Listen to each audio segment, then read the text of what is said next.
2036 하계 올림픽 유치에 뛰어든 전북. 근거로 내세운 수십조의 경제 효과가 타당한 것인지에 대한 논란을 전해드렸습니다. 그럼 잼버리와 아태 마스터스 대회 같은 다른 국제 행사들은 어땠을까요? 대회 유치에 나설 때마다 어김없이 장밋빛 전망이 담긴 화려한 숫자들이 제시됐지만 실제 결과를 분석한 자료는 거의 없습니다. 가장 공식적이라 할 수 있는 통계청의 경제 동향에도 그 효과를 체감할 만한 변화는 역시나 없었습니다. 전재훈 기자가 들여다봤습니다. 지난해 10월 사흘간의 일정으로 진행됐던 한인 비즈니스 대회. 국내외 한인 기업인들이 교류하고 실제 계약까지 맺는 것이 주요 목적인 행사였는데 진행비로 25억 원의 예산이 투입됐습니다. 전북도는 전북연구원의 분석을 토대로 모두 60억 넘는 파급 효과가 날 것으로 예상했는데 특히 방문객 유입을 통한 경제 효과만 34억 원에 달할 것으로 추정했습니다. 방문객을 하루 평균 10,000명씩 총 3만 명으로 산정하고 이들이 매일 5만 5천 원씩을 쓸 것으로 가정했는데 실제 행사를 치러보니 방문객은 절반에도 미치지 못했습니다. 기대할 수 있는 최대치의 방문객을 산정해 경제 효과가 부풀려진 것입니다. 다른 부대 행사까지 저것까지 다 합해서 그랬어요. 분석을 하려면 몇 명이나 오냐에 따라서 경제 효과가 또 바뀔 수가 있잖아요. 수백억 대의 경제 파급 효과를 들어 유치했던 다른 대규모 국제 행사의 실상도 별반 다르지 않습니다.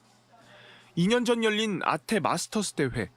71개 나라의 선수 8,600명이 참여한 이 대회의 경우 당초 경제 전망은 581억 원이었지만 자체 정산 결과로도 그 효과는 65% 수준인 380억 원에 그쳤습니다. 파행을 맞은 잼버리 대회는 새만금의 인프라와 시설 구축을 통해 6조 4천억 원, 대회 운영으로도 860억 원대의 경제 효과를 예상했지만 2년이 다 되도록 실제 효과는 분석조차 못하고 있습니다. 굵직한 행사를 유치할 때마다 어김없이 등장하는 경제 유발 효과 분석. 연구기관이 계산에 쓰는 방식은 이른바 산업 연관 분석으로 한 산업의 생산이 다른 산업에 연쇄적으로 미치는 영향을 모두 고려한 결과입니다. 컨벤션 행사를 가정해 파급 효과를 계산할 수 있는 산식을 분석해보면 참가자가 늘어날 때마다 경제 효과도 그만큼 증가하는 것이 확인됩니다. 문제는 방문객 등의 주요 변수를 대입할 때 다분히 주관적인 판단이 개입되고 결과값 역시 현실과 동떨어질 만큼 크게 달라진다는 점입니다. 실제로 아테마스터스 당시 수백억 원대의 경제적 이익을 예상한 한 연구기관에서는 전북의 부탁을 받고 어쩔 수 없이 부풀린 근거를 써줬다는 증언이 나오기도 했습니다. 사실은 학술적으로 좀 이렇게 불분명한 것들이 있어서 쓰기만 하면 다 된다. 사실 저희는 안 쓰는데 그 공무원분들이 그런 자료가 있으면 좋겠다 그래서. 이처럼 자기적인 경제 효과 분석 방식이 만연한 이유는 실제로 그 효과가 나타났는지를 확인할 객관적인 방법이 없다는 점이 작용하고 있습니다.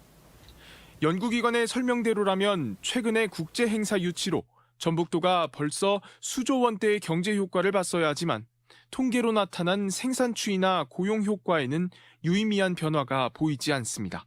감을 잡으려고 하는 숫자거든요. 계약적인 정보 하에서 몇 년간 누적해서 나타나는 효과라서 검증하기는 상당히 힘듭니다. 수백억에서 수조 원까지 달콤한 경제 효과의 예상치는 대규모 행사 유치의 근거가 되고 있지만 사실상 검증할 방법도 확인할 근거도 없는 상황이어서 이 수치를 어떻게 볼 것인지에 대한 고민이 필요한 시점입니다. MBC 뉴스 전재웅입니다.